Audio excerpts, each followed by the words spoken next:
It's hard to believe, guys, isn't it? Only 3 short months ago, I made my very first rocket compost pile from the cassava skins that we stole here in Thailand. I mean, acquired in Thailand.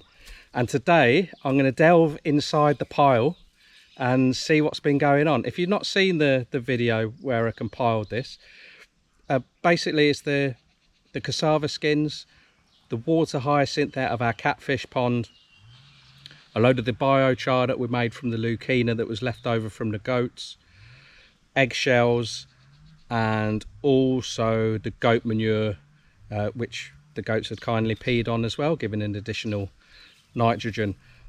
I laid it all in here and I watered it at the time, and a couple of you mentioned you might have wanted to put a little bit more green in there, you want to get it covered up. I didn't fiddle with it. I thought, I've made it and we're gonna see how it goes. So it could be an epic fail, but really, you know, anything is better than nothing with the state of play here on the farm and the soil. So I'm going to move my mug out of the way. Anyone see the results last night? I don't know. The first few inches are dry. I did sort of cover it up with those sort of like shade netting, and also put some roofing sheets over, but it wasn't totally covered.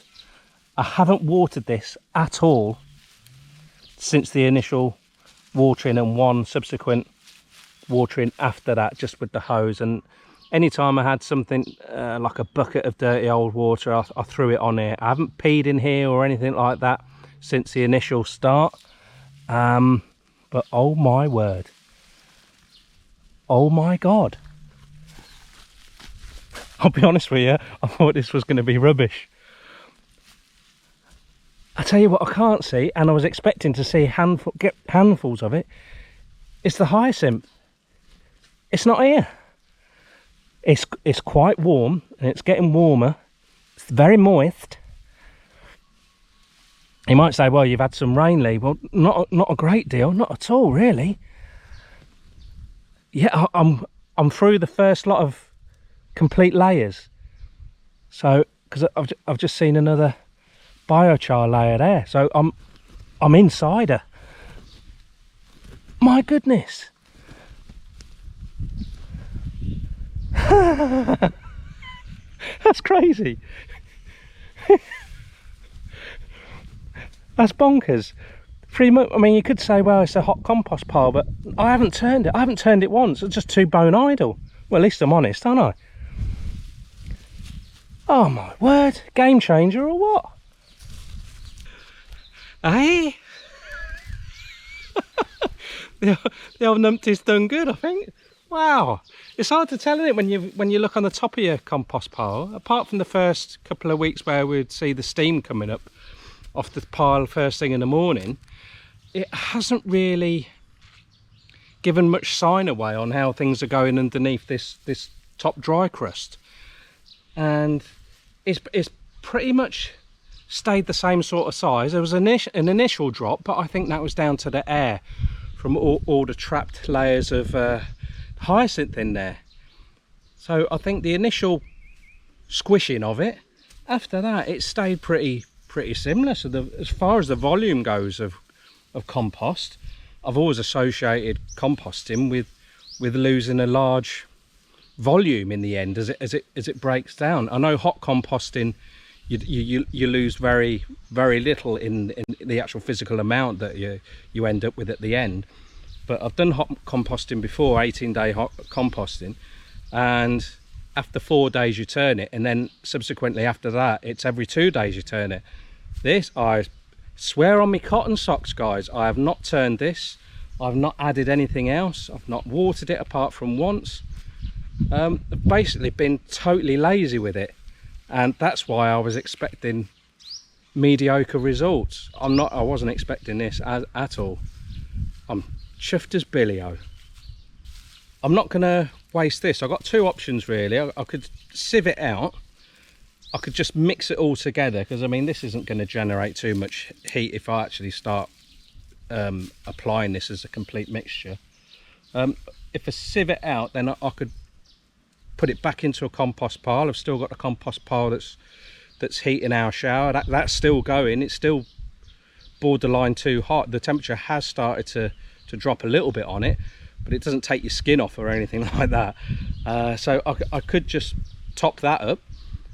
That one has dropped a little bit. I'll probably show you in a minute. But that's because I put a lot more greens in there, the hyacinth, and you know, to make sure that we had the nitrogen nice and high, and that it would, you know, just keep on making the heat.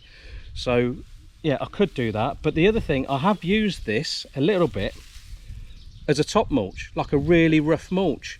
I've been using it round not the vegetables, but round some of our palms and coconuts, a couple of the moringas. It's quite good. It's you can imagine that it creates a nice bit of shade on the surface of the soil around the plants. It is quite coarse for a vegetable garden. I don't know, could shred it if I wanted to, but I'm obviously lazy, aren't I? Lazy composting by Lee. Let's go and have a quick look at the compost pile that heats the shower. Just put that back up there for a minute so I don't lose it. I know, it's sad, isn't it? Getting excited about compost. It's what my life's come to, guys. This is the only little bit of all that cassava skin that we got delivered by a chap called Supergong, that we haven't done anything with. So I just use that to pad out my potting mixes. And here is the compost pile for the hot water system. Right, I suppose I wasn't going to do it, but I'm on a roll, aren't I? Let's have a go. I'm expecting to see hyacinth in here. I think it's just about 2 months old. Moist right at the top. Mind you, I do empty the goat water bucket on here most days, but it's normally like about a quarter of a bucket. Now this is a bit more, I don't know what the word is, claggy. It's not wet enough to get a drop of moisture out though. Let's try and find some hyacinth. That's what I'm really... That's cassava. Don't you tell me it's already broken down. Don't you say that. Really?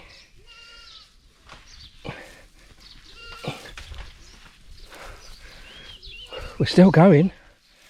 Where is it?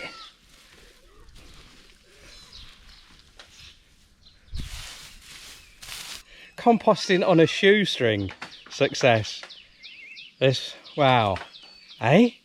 Could take over the world in composting, could I, with all the cassava skin? Get rid of all the goats, get rid of all the crayfish and just make compost. You want to buy some goats?